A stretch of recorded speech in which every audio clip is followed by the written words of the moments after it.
Welcome back to Mama Mystery. I am your host, Kelly. And I am your co-host, Austin. And before we get into today's episode, we have some Patreons to shout out. Woo woo. You ready? Let's go. All right. We've got Addie Barger. Dope. Heather Shanks. Let's go. Heather Nichols. Veronica Gibson. Yeah. Christy. Heck yeah. Michelle Dudley. Yep. Amanda Ganskow. Woo. Maddie Stevens. Yes. Brianna McNally, which I'm pretty sure was our waitress at Prime Ocean or Ocean Prime. How do you say it? Best waitress ever. Is it Prime It's Ocean or Ocean Prime? Ocean Prime in Kansas City. Amazing. Because there's Prime Social. And do you think so it's McNally or McAnally? McNally. Nobody listening probably cares. Let's keep going. Tell me if we're right. Anyway, April Thomas. April. Rachel Meyer. Cool. Megan Ross. Yes. And April L. Dope. Okay, if you live in Kansas City, you have got to go to Prime Ocean Prime. And you got to see Bree as your waitress. You definitely have to ask for Bree. She's awesome. Or her daughter, who I'm pretty sure is Kennedy, right? Because Kennedy. we have the same daughter Yep. name. Okay. Anyway, wow. All right. So yeah, we are actually recording this on video. And so if you want to see the video, you're going to have to go to our Patreon to see it, because I'm going to be uploading this to our Patreon, hopefully. Unless the video don't work. Unless it doesn't work, because sometimes I can be a little technically challenged. And anyway, it makes me feel old. All right. Are you ready for today's story? Austin, this story is bonkers. Don't make it about like women or kids, please. Are you kidding me? That's literally what this is about. Oh, I mean, that's what they're all about. I know, but come on. Okay, well, we're going to be talking about the Pladl family. Okay. Have you ever heard about this family? It's actually kind of recent. Never. This story. Well, the story begins in New York in 1995 when Stephen Pladl was 20 years old. At the time, he was chatting online with a 15-year-old girl named Alyssa Garcia. And that's already going to be a no-no. Why? He was 19 talking to a 15-year-old girl? No, he was 20. Oh, yeah, that's a 15-year-old girl. That's already a no-no. Yeah, okay. Sorry, I thought you were like talking about the podcast in general. Anyway. No, the podcast is a go-go. He was chatting with a 15-year-old girl named Alyssa Garcia. The two struck up a romantic relationship, and with Stephen's encouragement, Alyssa ran away from home so that she could go be with Stephen. And this was a huge move for Alyssa, considering she lived in San Antonio, Texas, and Stephen was all the way up in New York. Needless to say, she moved up there, and while she was isolated in a new city so far away from her family, it was pretty easy for Stephen to establish complete control over Alyssa. And remember, we're talking about a 15-year-old girl who is still, in many opinions, a child. Yes. And what Stephen did was illegal. He groomed this 15-year-old girl and completely took advantage of her. And when Alyssa was only 17, she became pregnant with Stephen's child. In January of 1998, Alyssa gave birth to the couple's daughter, and the couple named her Denise. But shortly after bringing her home, Alyssa was disturbed by Stephen's behavior towards baby Denise. He was abusive towards her, and he would allegedly pinch her when she would cry, and then that would leave bruises all over her tiny little body. What a jackass. And he would even cruelly put the baby in a cooler, like an ice cooler, when she was crying, to drown out the sound of her cries. And when Alyssa would fight to get her out of the cooler, he would hold her back and would only let her out when she was barely on the verge of suffocating. This is a little baby we're talking about. Now, at any point in this story, you might be wondering why it took Alyssa so long to leave herself. And she told the Daily Mail, quote, "He threatened that if I was gone, he would blow his brains out with a gun, figure out a way to record it, and make sure the video got to me." End quote. He was violent and erratic, and she walked on eggshells anytime he was around. He started manipulating and grooming her when she was only 17 years old, long before her brain ever had a chance to fully develop. She was taken states away from her home and her family, and she was isolated in a big city with nobody by her side except for Stephen. And one of the key components in a domestically abusive or violent relationship is total control and making the victim believe that they can't live without their abuser. Stephen couldn't hold down a job, which is super surprising, said nobody ever.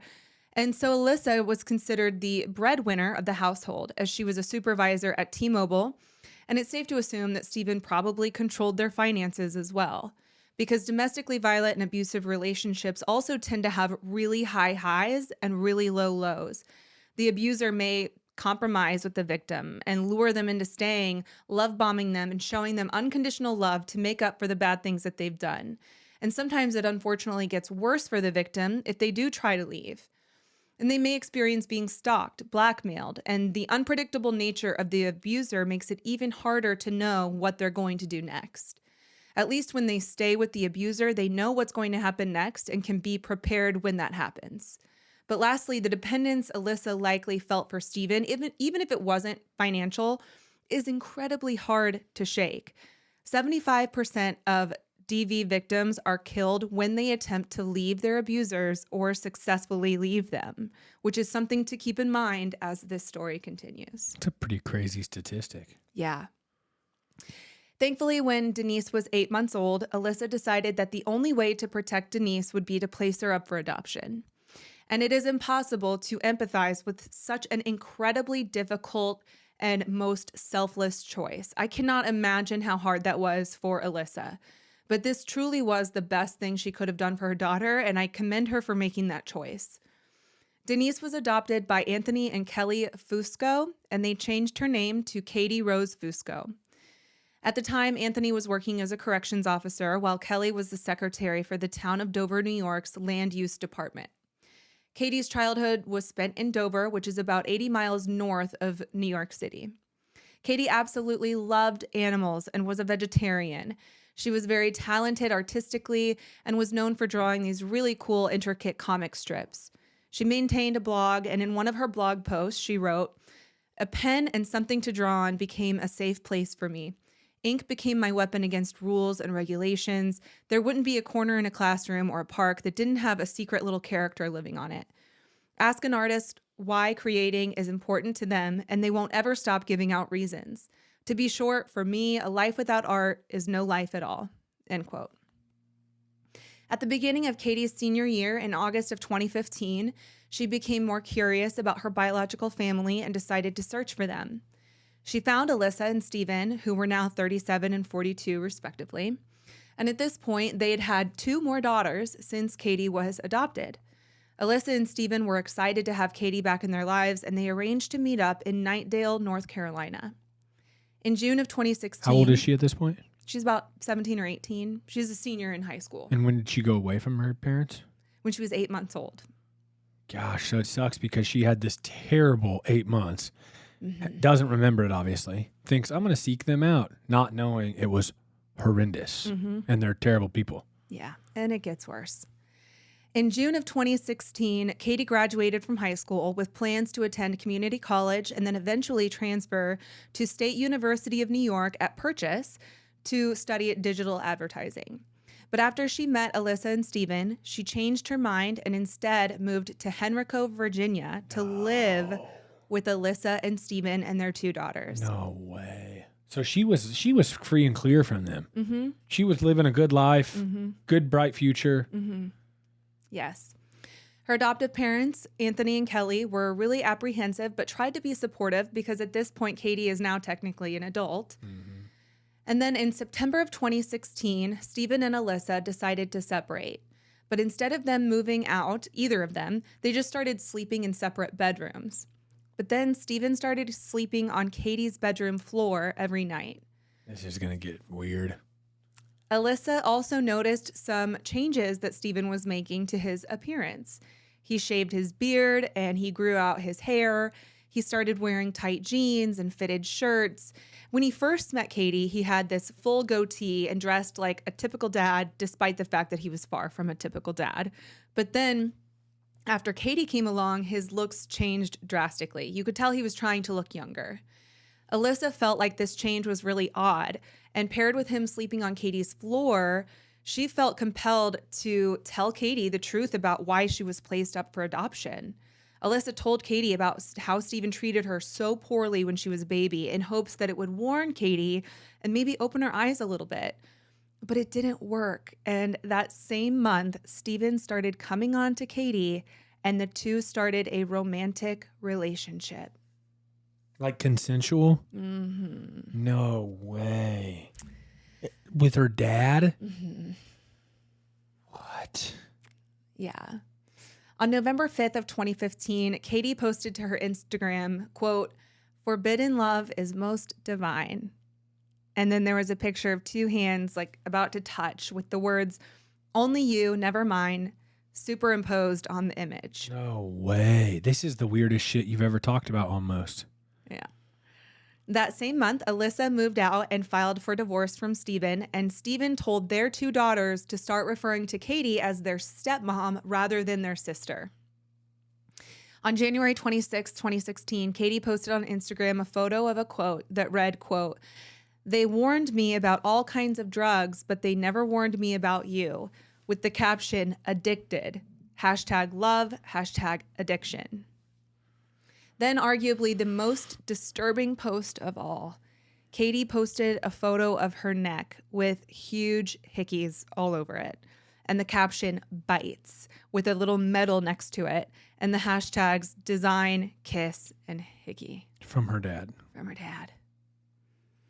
On May 23rd of 2017, Alyssa opened up one of her daughter's diaries and was disturbed to find out that Steven and Katie were expecting a baby together. Oh my God. This just keeps getting crazier and stranger and weirder. Her daughter, who was 11 at the time, wrote in her diary that she was very confused because she was supposed to call Katie her stepmom, even though she was her sister. And she wrote, quote, "Now she is pregnant and my dad calls her baby also his baby. Did he make her pregnant? My dad even says she's my stepmom. WTF. He doesn't even want me to call her my sister anymore. Katie is my sister. She's probably his wife now, but in nature, she's only my sister. Does she see me as a daughter or a sister?" End quote. Like, I cannot even imagine the confusion that this 11-year-old is going through, witnessing all of this. I feel like this is one thing, like, you know, everything in society, everybody's a touch me not, and we live in this big culture where, like, you can't say jack shit. I feel like I can definitively say this is effing weird, and nobody can say shit to me. I don't care if they do. You've never cared if they do. I know, but like really I don't care. Like extra don't care. You extra don't care if anyone comes at you for saying that a dad and a daughter daughter shouldn't be having and they're sex. incestual. Yeah. Period. Yeah. And if you disagree with me, do not ever listen to this podcast again. You know what I mean? That is crazy. It is. It's very disturbing. And like, let's just make this clear from the get. Obviously, this is not normal. And I do believe that Katie was manipulated and groomed into this. I don't believe that she consensually started having feelings for her dad. Her dad is an abuser. This is all the fault all falls on Steven. There's no fault on Katie. Pretty Despite terrible the fact judgment. That it's weird. She's still 18, 17 years old. She's old enough to know better. I'm just saying. No, I know. And you know, it's tough too because she had a seemingly normal childhood being raised by her adoptive parents, and she has likely no memory of what happened to her as a baby. Right. But like, how does this happen? Like, I truly think that it's because he's a master manipulator. Like, who just falls for their dad like that? Like, he's got to be a master narcissist manipulator to poke and prod and know exactly how to get someone to do what he wants. He did it with Alyssa, and now he's doing it with Katie. I agree with you, but there's also very bad judgment. Yeah, I mean, it's not great, but like the last thing I'm going to do is put any blame on Katie. Like, I'm sure she would have regrets, you know, like. Yeah. I mean, I don't know these people, and you're more politically correct than me. It's weird. Anyways, let's continue. Okay. So beside that entry that her daughter made in her diary, there was a sketch of a baby with devil horns and the word demon below it, obviously indicating her disapproval of this new arrival. So Alyssa, after reading this diary entry, called Steven and asked if this was true, and he confirmed that it was. So Alyssa called the police to report what she learned. 2 days later, on May 31st, police opened an investigation and brought in Alyssa and Steven's two younger daughters for an interview. The girls confirmed that they knew Katie was pregnant and that the baby was Steven's. So is it illegal? Yes. It's illegal to get knocked up by your dad? Yes. Got it. Good it's to know. Incest. I didn't know if incest was illegal. I think it's illegal in every state. Good.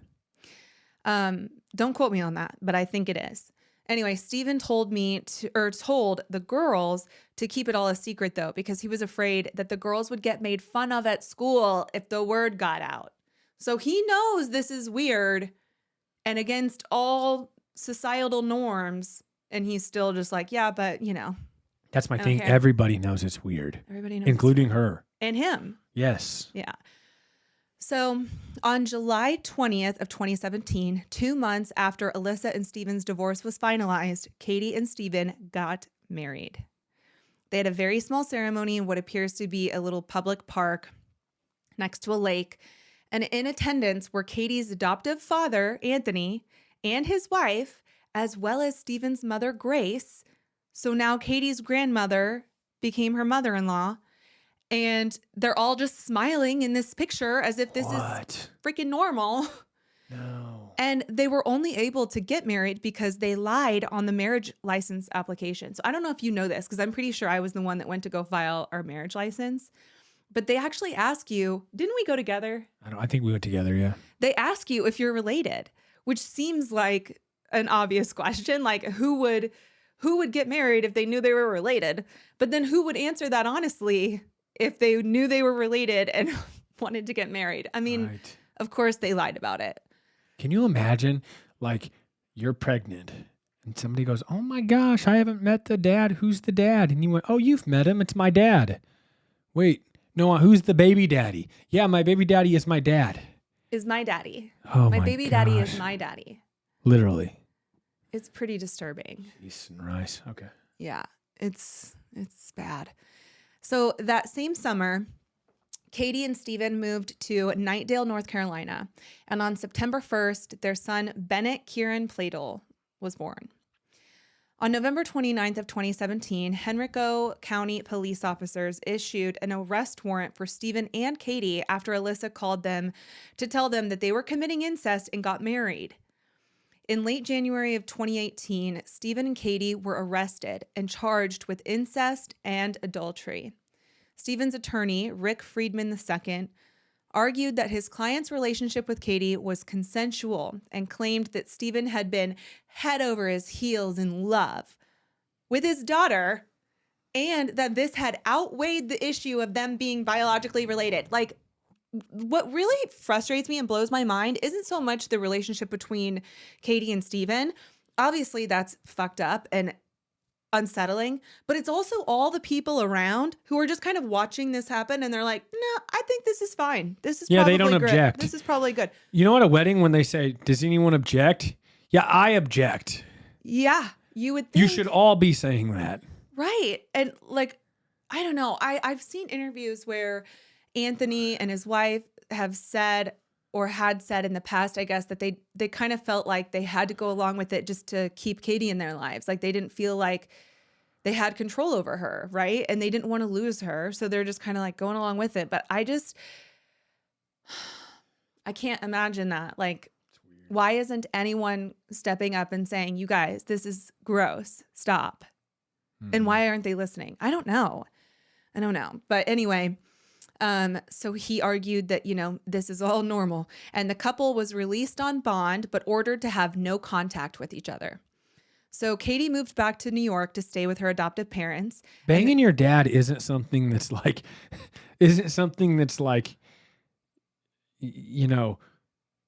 politically like no part of it is acceptable, period. Never. Under no circumstance is it ever acceptable or normal. Yeah.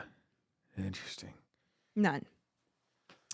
So anyway, Katie moved back with her adoptive parents, and then Steve moved in with his mom, Grace, Steve's mom, Grace, was able to get custody of the baby, Bennett.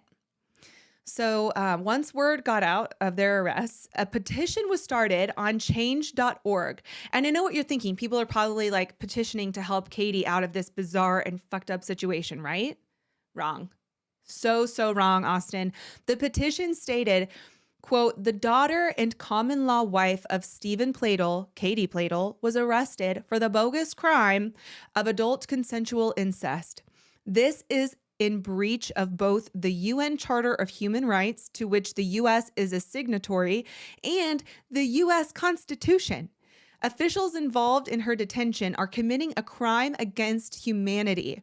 They discriminated against the couple, kidnapped them, took their baby child from them, separated them, terrified them with the threat of a long jail sentence and criminal record, held them against their will without a good reason since they are a risk to nobody, demanded massive financial burden, $1 million bail, extortionate amount, threatened to take them across state boundaries, extradition to Virginia, and threatened to jail them for many years. And all for what? If they were a gay couple, all of Hollywood would have shut down in protest. Politicians would be crying on TV, pleading for justice and compassion and kindness. Love is love. People can't help who they fall in love with. Equality, an end to discrimination based on one's sexuality. This makes me want to bang my head against a wall. The petition garnered 36 signatures, which honestly I is... thought you were going to say 36,000. No, oh my God. 36 is laughable. I would go jump off a cliff if there was 36,000 signatures supporting an incestuous relationship. But even 36 signatures is 36 too many. Comments literally said, they're adults. This was a case of conscientious adults entering into a mature relationship. What's the harm? And then another commenter wrote, loving consensual relationships among adults should not be criminalized. This is weird. I feel like people like that shouldn't have the right to vote. Anyway, a few months passed, and in April, something had switched in Katie, and she called Stephen to break things off. She told him she no longer wanted to be with him. She could not do this. Distraught, Stephen went to his mom Grace's house to pick up their son Bennett. Stephen was pretty used to being in complete control in his relationships. He completely controlled Alyssa, and she didn't feel like she could safely leave until he had his sights set on someone else. And who would be more easy to control in a relationship than your own biological daughter? But now he had nobody, and he snapped. On April 11th, he picked up Bennett from Grace's house and took him with him back to his house, where he then suffocated baby Bennett and placed his dead body in a closet. Then he drove through the night to New York to Katie's adoptive parents' house. He sat outside their house in a minivan and waited for them to leave because he knew that Katie and Anthony visited Anthony's mom on Tuesdays and Thursdays. So he waited for them to leave, and when they did, he followed them as they drove to New Milford, Connecticut. And when they came to a stop at a stop sign, Stephen got out of his car, walked up to Anthony's, and shot Anthony and Katie, killing both of them with an arrow assault type rifle, similar to an AR-15. Then he got back into his van. He called his mom, telling her that he had killed baby Bennett the day before and that he had just shot Katie and Anthony. He told her not to go to his house, and then he parked his car on the side of the road and shot himself.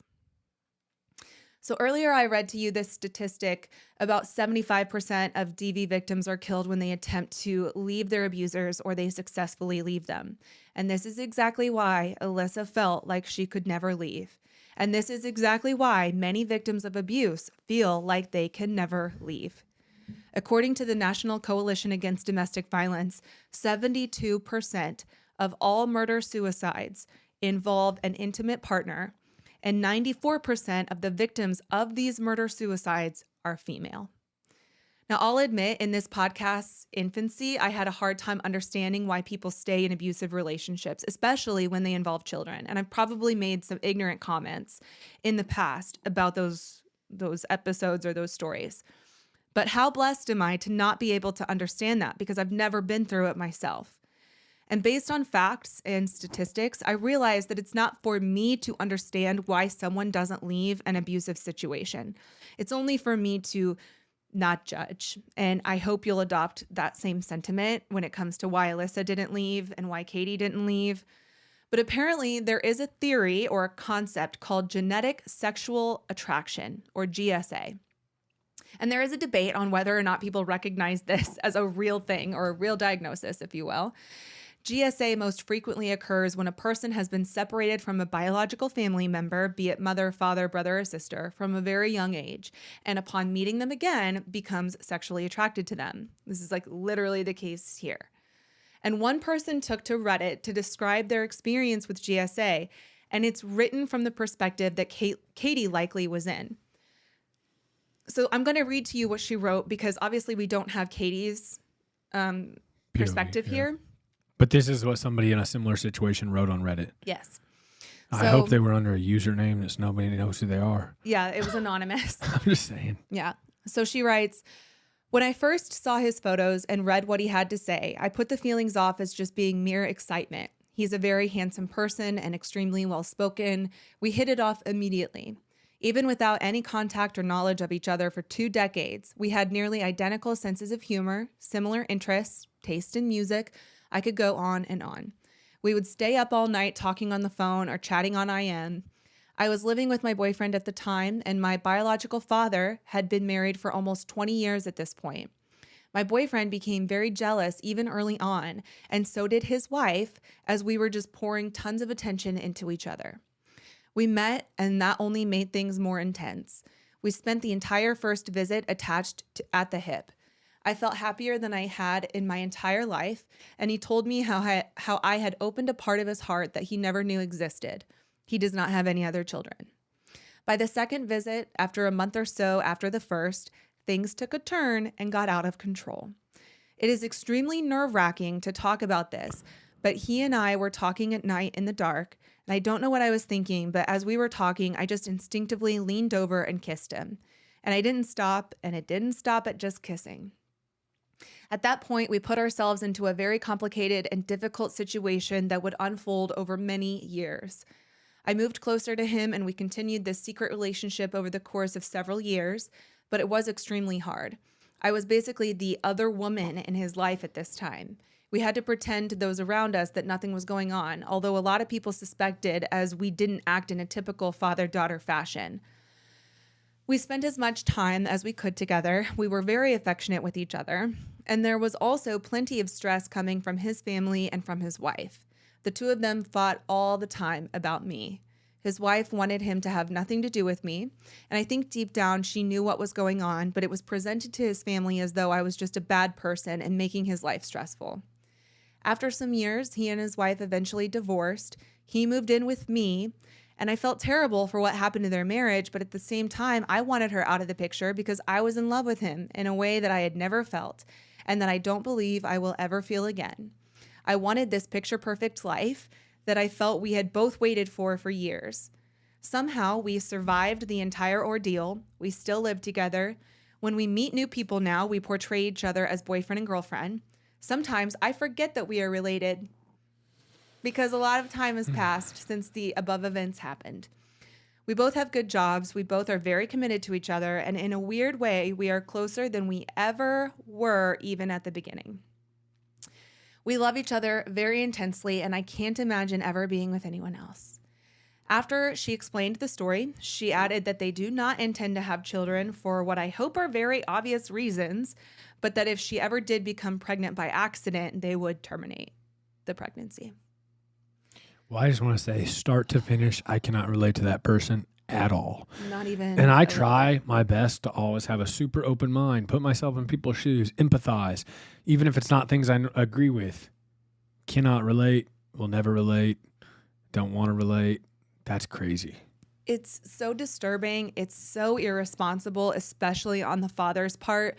I put way more emphasis of blame and culpability on the father, the man involved, because he's so much older in both situations. He's older, more experienced, very manipulative, and he's preying on young girls who aren't fully matured yet and have these impressionable, naive minds. I do agree with you, but you just cannot take it. You can't tell me that these 18, 17, 19-year-old girls aren't aware also. I get what you're saying. Yeah, no, I know. I think that on some level there is a nagging like chip on their shoulder basically saying like, this is wrong. You know it's wrong. You know people are going to talk about it, but there's something that's outweighing that voice overshadowing sure. that voice that's telling them to go along with it. But I just think, like, and I know you don't mean it like this, but the way you're saying it, like, it's almost like it's like, oh, this wouldn't happen if the man wasn't the predator. No, it's people who, this is not. No, I'm saying it's the age, it's the experience. Yeah. Because trust me, there are other stories I've been coming across, especially lately, of female predators, these teachers preying on young boys in their school. Same deal. I don't blame the young boy. I blame the older female teacher who knows better and is preying on young, vulnerable. That adds more clarity, like Yeah. substance. It's not just men versus women, boy versus girl. It's, yeah. I get what you're saying. Yeah. That was a wild episode. Super, like, putting her in a cooler when she was younger and then like suffocating baby Bennett, like that stuff is just sickening to hear. It really is. And I tried to like compartmentalize and not picture what that would be like. Cause you know, we have kids too. And I think any human can just agree that it's disturbing to talk about stuff like that and try to work through it. But yeah, it's, the whole thing is just so messed up. I mean, at every turn, it got worse and worse and worse. Anyway, I mean, it's really unfortunate. Thankfully, Alyssa is still alive and her 2 daughters are still alive. But this is a really sad and unfortunate case for a lot of people involved. And I'm talking about Steven's mom, Alyssa and her kids. I'm talking about Anthony's family and his wife, who's now left without Anthony too. I mean, it's a whole lot of people were affected by this. So, Indeed. yeah. Mama Mystery out. Bye. Before we actually go, I just want to say, and I know what all these mean, but tell me it's not a little weird that I'm looking around in Kelly's office and she has notes that say DMV 23andMe, no blood splatter. Dun, dun, dun.